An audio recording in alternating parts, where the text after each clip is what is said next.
Life, business, hell, even a state and letting agency is an infinite game.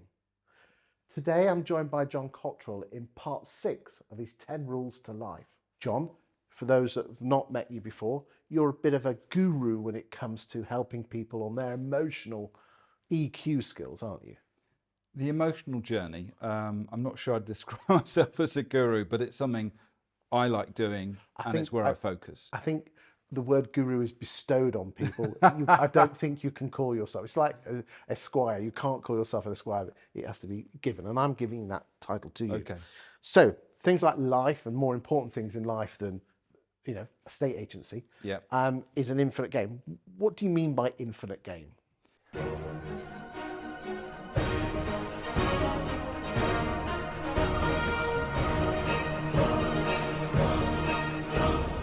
So this is back to the original book by James P. Cass, Finite and Infinite Games. So a finite game is like a football match. You've got 90 minutes, you've got to score more goals than the opposition, and then you win. Yeah. So the goal of a finite game is to win. The goal of an infinite game is to keep playing. So where you might go to play tennis with a friend, you might see how long you can keep hitting the ball to each other. A rally, I think you call it. Yeah. So how long was that rally?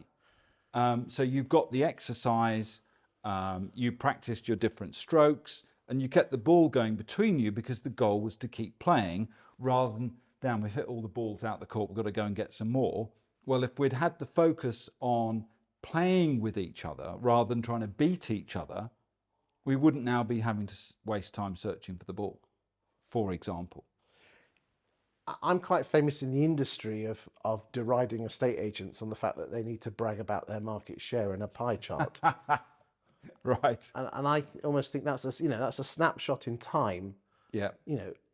Almost so what? So Yeah. what you have so much market share? The Yeah. game is to get people moved from one chapter of their life Yes. and keep doing it. Yes. It doesn't matter. It's interesting. I do a stat show each week, and we did Chesterfield this morning, and the guy's market share had dropped. Yeah.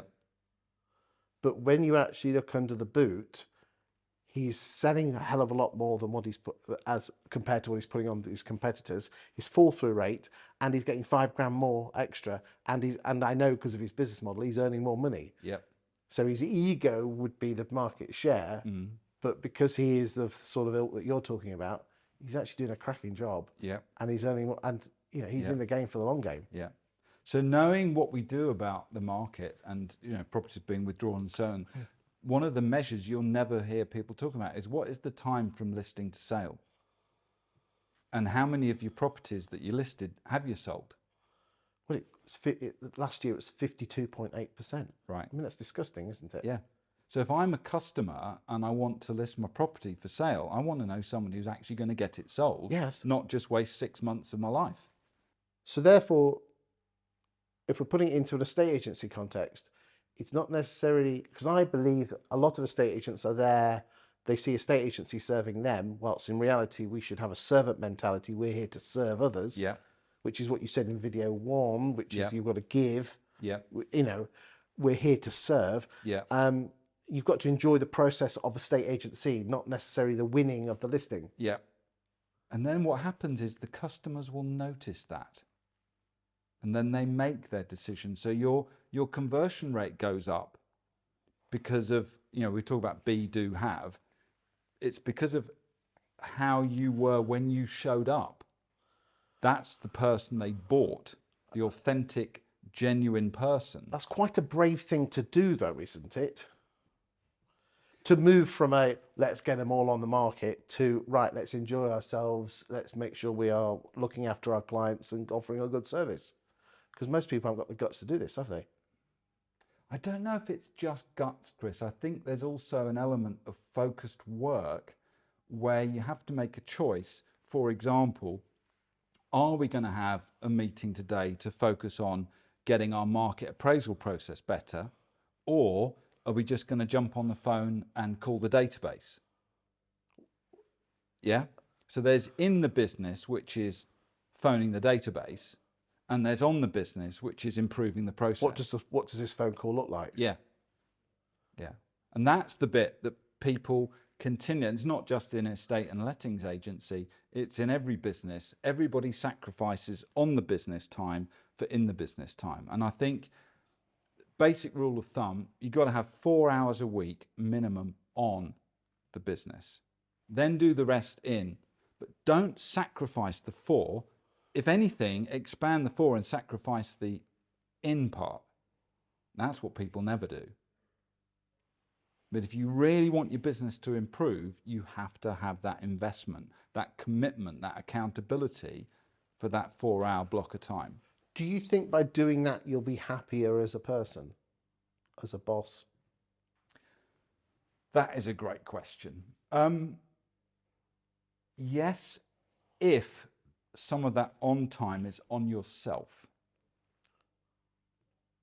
Because this is about creating alignment. Yeah.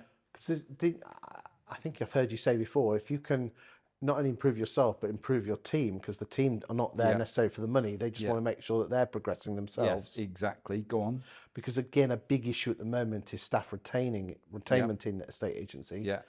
Do you think if you, obviously it always starts at the top, doesn't it? Yeah. Okay. But if you're in a better place and your team are improving, go on. A, they're going to be happier, and B, they're less likely to move. Yes. Because no one really moves for $3,000, do they? A year or? Well, they may, but that would be They're the wrong type of person that you'd want anyway. Quite possibly. Quite possibly. But coming back to this infinite game. Yeah. Having a goal, so it's not necessarily, it doesn't really matter if you get the goal. It's your North Star, and at least you're having a go at it. I wouldn't say at least. It's like let's say my purpose is to be the best agent on the planet, or whatever I've defined as my purpose in life, right? And if I can look at my war room, so my stats, I've got to have some stats. The tech's going to tell me what the numbers are, all that kind of thing. And we as a team are enjoying our own performance. That means we're able to look at our performance objective. Go, oh yeah, we didn't get this bit right last time. We seem to lose our value. They go off the boil at this point. Let's change the process. Okay, Freddie, you're going to try that. Jane, you're going to try that. Let's report back. Oh, that worked well, or no, that didn't work well. And we've got and the outcome is almost irrelevant. Well, you need to know if it works or not. Of course. But go on. What is the team focusing on? Themselves. Yeah, learning and enjoying the journey. Hence the train analogy. We're going along quite nicely. Yes. How can we just tweak it? It's not always. It's not all about acceleration. Yeah. It's about enjoying the journey and tweaking it. Yeah. To make the journey better. Yeah. Not necessarily faster. I think there was that Rory guy, who I think they were talking about whether Eurostar because they put the extra tunnel in as opposed to go through Victoria, and they said it would cost like $3 billion to put the tunnel in, would save 10 minutes. But if you actually read people, it would actually cost them a tenth if you just gave them a real fancy bottle of wine, and they'd have a much nicer time. Much cheaper. Yeah. Yeah. Because it's all but again, it comes back down to what we originally said. God, you're good. Working out what the emotional values of a human being are, and working out what they are for yourself and your team and your customers to make them feel happier. Yes. And as long as they're being met, you'll be met. Exactly. And this is the point, though. What people don't realize until they've done it is when you release your own past, your ego stuff, your fears, your anxieties, the thing that make you sad, all that stuff, you're much more able to see it in other people. And that empowers you to make much better connections with other people, with your employees, with your customers, with your suppliers. So things get better because you're reading situations better than you were able to before. Before, you had your own stuff obscuring your view. But if you're giving all this away, this amount of, almost abundance, that's going to burn you out. Maybe we could talk about that in part 7. I don't know about burning out, Chris, but let's talk about part 7.